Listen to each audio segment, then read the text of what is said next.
In 2003, the New York Times reported that 40 military officers and civilian experts were invited to the Pentagon for a private screening of the 1966 Italian classic, The Battle of Algiers.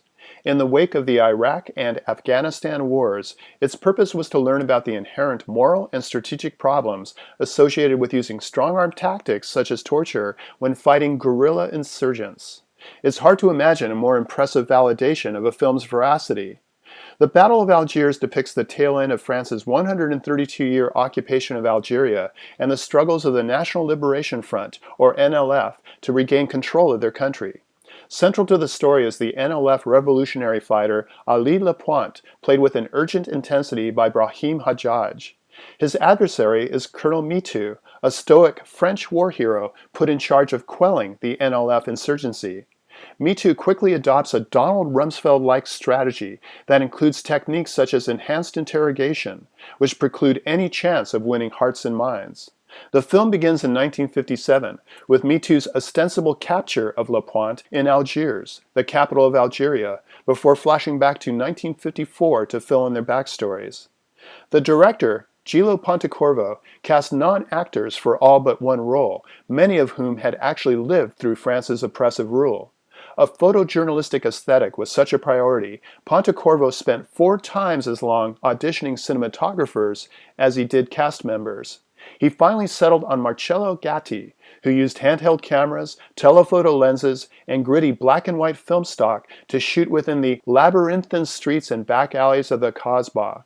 With a filmmaking style heavily influenced by neo-realist directors such as Roberto Rossellini and Vittorio De Sica, the Battle of Algiers frequently feels as if we're watching a documentary.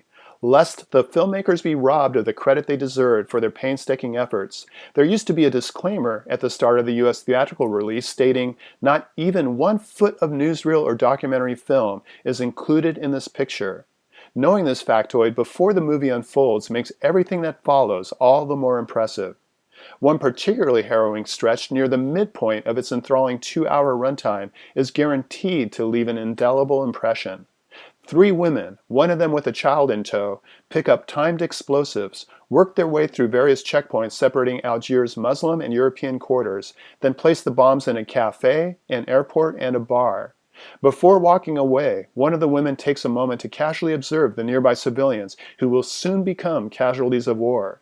Judiciously applied pulse-quickening music written by the legendary film composer Ennio Morricone amplifies the tension, and the explosions and their aftermath are shown in unflinching detail. It's an astonishing 13-minute sequence, surgical in its execution, completely devoid of unnecessary melodrama, and utterly unforgettable. Pontecorvo was not a prolific filmmaker. He made only 5 feature films, the bulk of his output being shorts and documentaries. Regardless, the Battle of Algiers is justifiably regarded as a bona fide masterpiece. Filmmakers as varied as Steven Soderbergh, Spike Lee, and Christopher Nolan have frequently cited its influence. And despite never feeling in the least bit didactic, the lessons the Battle of Algiers has to offer are painfully obvious. Why we still haven't learned them over 50 years hence defies all logic. For KSQD's Film Gang, this is Paul Koneski.